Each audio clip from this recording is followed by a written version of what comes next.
नमस्कार विद्यार्थियों। कक्षा 10 सामाजिक विज्ञान भूगोल में जिसमें हमारी पुस्तक का नाम समकालीन भारत द्वितीय है, प्रथम खंड हम कक्षा 9 में पढ़ते हैं, के अंतर्गत अध्याय 1 संसाधन और विकास पर हम लोग चर्चा कर रहे हैं। इस वीडियो के खंड 1 में कल हम लोगों ने संसाधन क्या है और उनका वर्गीकरण किया। आज इस खंड में हम लोग संसाधनों का विकास, उनका संरक्षण तथा भूमि संसाधन और मृदा संसाधन पर अध्ययन करेंगे। महत्वपूर्ण संसाधन वन और वन्यजीव संसाधन तथा जल संसाधन के लिए पृथक अध्याय है, उन पर बाद में चर्चा होगी। आमतौर पर संसाधनों का विकास, आमतौर पर यह मान्यता रही कि संसाधन हमें प्रकृति से निःशुल्क प्राप्त होते हैं, इसलिए प्राचीन काल से करोड़ों वर्ष से इन संसाधनों का अंधाधुंध अनियोजित उपयोग हुआ। कुछ लोगों की लालच से उसका दुरुपयोग भी हुआ और संसाधनों के इस प्रकार के उपयोग से इसका बंटवारा अविवेक सम्मत हो गया और कुछ लोग संसाधन संपन्न और कुछ लोग संसाधनों से विपन्न हो गए। स्थिति विस्फोटक ये हुई कि संसाधनों का वैश्विक स्तर पर ऐसा उपयोग हुआ कि अनेक समस्याएं आई जो पूरे विश्व के सामने, पूरी मानवता के सामने है। जैसे भूमंडलीय तापन, पूरे भूमंडल का तापमान ही बढ़ता चला जा रहा है, जिससे अनेक संकट आएंगे। ओजोन परत ह्रास, ओजोन एक ऐसा प्राकृतिक आवरण है, ये गैस का पूरे वायुमंडल में आवरण है जो सूर्य से आने वाली परावैगणिक किरणों को वहीं से वापस कर देती हैं, जिससे मानव पर उसका दुष्प्रभाव न हो, यहाँ आ नहीं पाती। नहीं तो मानव और अन्य जीव, इस पूरे जीवमंडल के लिए वह अत्यंत खतरनाक गैस।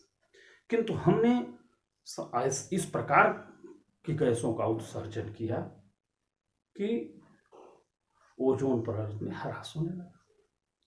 इस प्रकार देखते हैं कि संसाधनों का अगर समुचित उपयोग, वैज्ञानिक ढंग से उपयोग किया जाए तो लंबे समय तक सुखी जीवन जिया जा सकता है, लेकिन अगर इसका दुरुपयोग होगा तो उसका दुष्परिणाम भी सामने। विश्व स्तर पर अब संसाधनों के सुनियोजित उपयोग पर चर्चा होने लगी। इसी के तहत 1992 में विश्व पृथ्वी सम्मेलन ब्राजील की राजधानी रियो de Janeiro में संपन्न हुआ और वहां नीति बनी कि किस प्रकार से हम संसाधनों का उपयोग करें कि जो इस पूरी विश्व के लिए कल्याणकारी हो और लाभकारी हो, और अनेक नीतियां बनाई गई। संसाधनों का नियोजित उपयोग अगर किया जाए तो यह लंबे समय तक इनको संरक्षित रखा जा सकता है।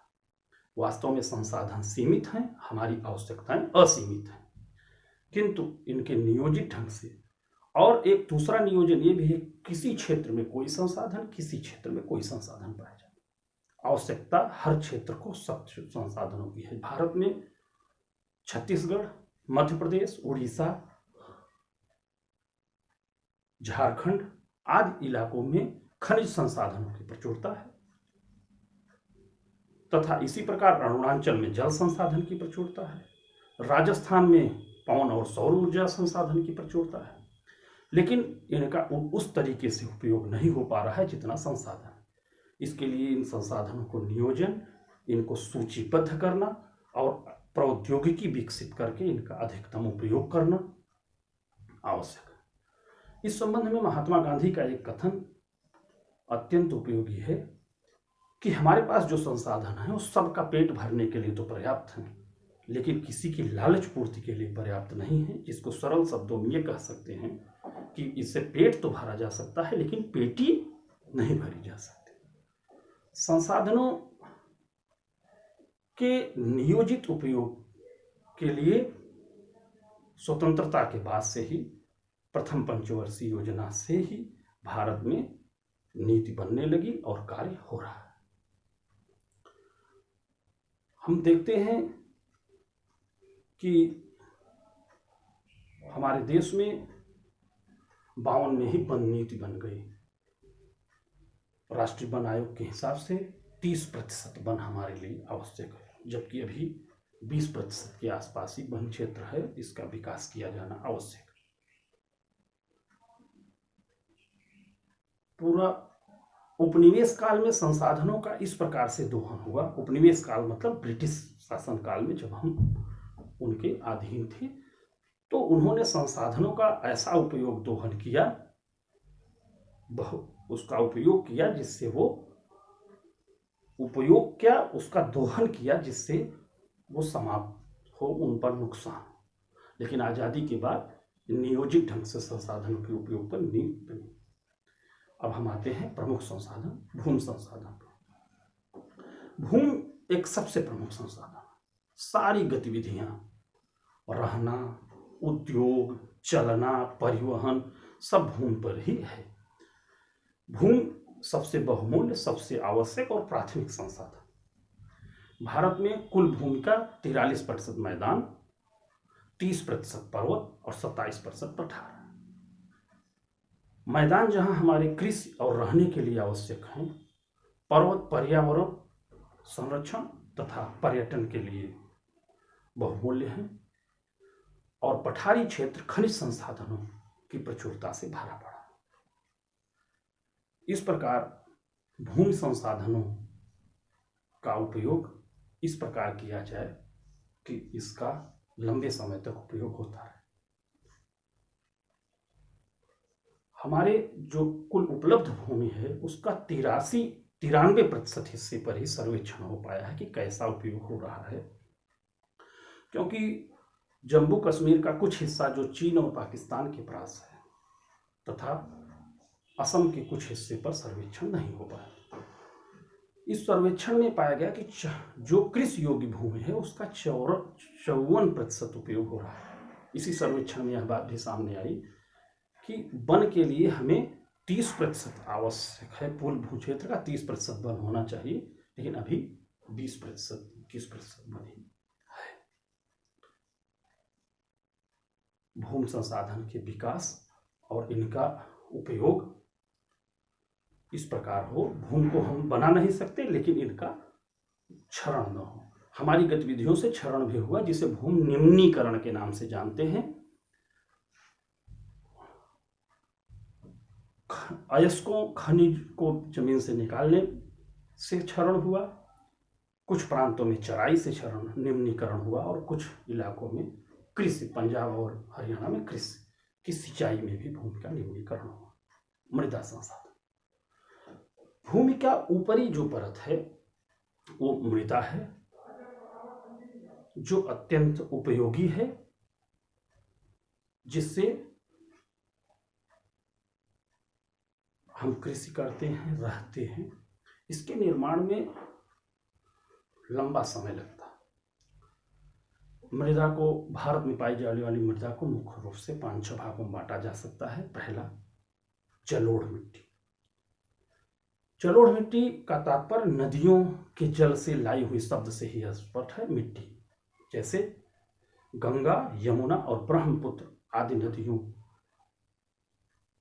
से जो काटकर मिट्टी और बाद में जमा हुई वो जलोढ़ मिट्टी है। यह विश्व की सबसे उपजाऊ मिट्टियों में से एक है, या यूं कहें सबसे उपजाऊ मिट्टी है। यह उत्तर प्रदेश, पंजाब, हरियाणा, उड़ीसा, राजस्थान तक पाई जाती है। पश्चिम बंगाल, राजस्थान तो नहीं, पश्चिम बंगाल, एक सकरा गली आ रहा है, उत्तराखंड, हिमाचल प्रदेश से लेकर बंगाल तक। ये यहाँ पे खाद्यान्न, गेहूं, चावल, जौ, ज्वार, बाजरा, आलू, गन्ना आदि की कृषि होती है। दूसरी मिट्टी काली मिट्टी, इसे रेंगर मिट्टी भी कहते हैं। यह लावा द्वारा बनी, इसका रंग काला है, इसकी जल धारण क्षमता बहुत अधिक होती है। यह दक्कन के पठार, महाराष्ट्र, सौराष्ट्र, मालवा, दक्षिण पूर्व गोदावरी और कृष्णा नदियों की तलहटी में पाई जाती है। तीसरी है लाल और पीली मिट्टी। लाल मिट्टी दक्कन पठार के पूर्वी भागों में रवेदार आग्नेय चट्टानों में कम वर्षा के कारण निर्मित है। यह लाल और पीली मिट्टी उड़ीसा और छत्तीसगढ़ में पाई जाती है। इसका लाल रंग इसके लौह तत्व के कारण और पीला रंग जल योजना के कारण है। दक्षिणी राज्यों महाराष्ट्र के पश्चिमी घाट, उत्तर पूर्वी प्रदेशों में ये मिट्टी पाई जाती है। चौथी है लैटेराइट मिट्टी। लैटेराइट मिट्टी यह आर्द्र उष्ण जलवायु में पाई जाती है। यह दक्षिण में महाराष्ट्र के पश्चिमी घाट, उत्तर पूर्व प्रदेशों में यह पाई जाती है। वन मृदा, वन क्षेत्रों में पाई जाने वाली मृदा को वन मृदा कहते हैं। बच्चों, इस तरीके से हम लोगों ने भूगोल के अध्याय 1 संसाधन और विकास पर चर्चा की।